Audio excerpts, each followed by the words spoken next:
Shyam electricals Parli वैजनाथचे कंत्राटदार दिसले का रे भाऊ? विद्युत भवनातील इन्फ्रा ऑफिसला लक्ष देईल काय? बार्शी टाकळी तालुक्यातील मौजे जमकेश्वर येथे अकोला विद्युत भवनातील इन्फ्रा कार्यालयाअंतर्गत पॉवर हाऊसचे काम केले जात आहे। जमकेश्वर येथे नवीन कार्यालय उभारत असल्यामुळे अकोला पिंजर निहिदा उमरदरी जमकेश्वर या मार्गाने नवीन इलेक्ट्रिक पोल उभारण्याचं काम परळी वैजनाथ येथील कंत्राटदार श्याम इलेक्ट्रिकल्स यांना देण्यात आले आहे। या कंत्राटदारांनी संबंधित रस्ते बांधकाम विभागाची कोणतीही परवानगी न घेता सिंगल डांबरी रस्त्याने मेन लाईन इलेक्ट्रिकलचे पोल उभारण्याचं काम बेकायदेशीर असल्याचा ठपका गावकऱ्यांनी ठेवला आहे। संबंधित कंत्राटदाराने चुकीच्या माणसाची नियुक्ती केल्यामुळे या कामाचा पूर्ण धिंगाणा झाला असल्याचं चित्र आहे। पिंजर निहिदा डांबरी रस्त्याने हे धोकादायक पोल उभारत असल्यामुळे भविष्यात त्या रोडचे रुंदीकरण होणार नाही आणि भविष्यात रस्त्याची प्रगती किंवा सौंदर्यीकरण भविष्यात होणार नाही।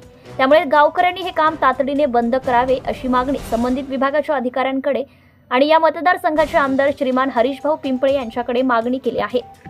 भविष्यात पिंजर सर्कलमधील सर्व वीज ग्राहकांना सुरळीत वीज पुरवठा मिळावा म्हणून उच्च दाब कमी करण्यासाठी जमकेश्वर येथे नव्याने एका पॉवर हाऊस कार्यालयाची निर्मिती होत आहे।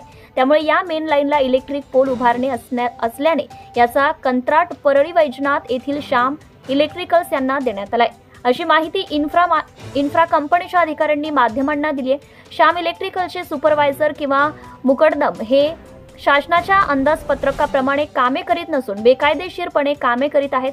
श्याम इलेक्ट्रिकलच्या लोकांनी पिंजर निहिदा जमकेश्वर सिंगल डांबरी रस्ता असतानाही कंत्राटदाराने संबंधित विभागाची कोणतीही परवानगी न घेता पिंजर रस्त्याला लागूनच नवीन इलेक्ट्रिक पोल उभारले आहे।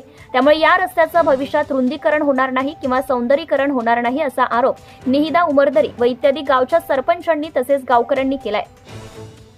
त्यामुळे हे काम तातडीने बंद करून नवीन उभारलेले इलेक्ट्रिक पोल त्या ठिकाणाहून काढावे तसेच सिंगल रस्त्याच्या 15 मीटर अंतरावर परवानगी घेऊन पोल उभारावे अशी मागणी या निमित्ताने करण्यात आली आहे। श्याम इलेक्ट्रिकल्स या कंपनीने बेकायदेशीर केलेल्या कामाचे स्मरण करावे आणि लोकशाहीनुसार लोकहिताची कामे व्हावी अशी मागणी सरपंच मंडळी, सामाजिक कार्यकर्ते, विजय पाटील ठाकरे इत्यादींनी केली आहे।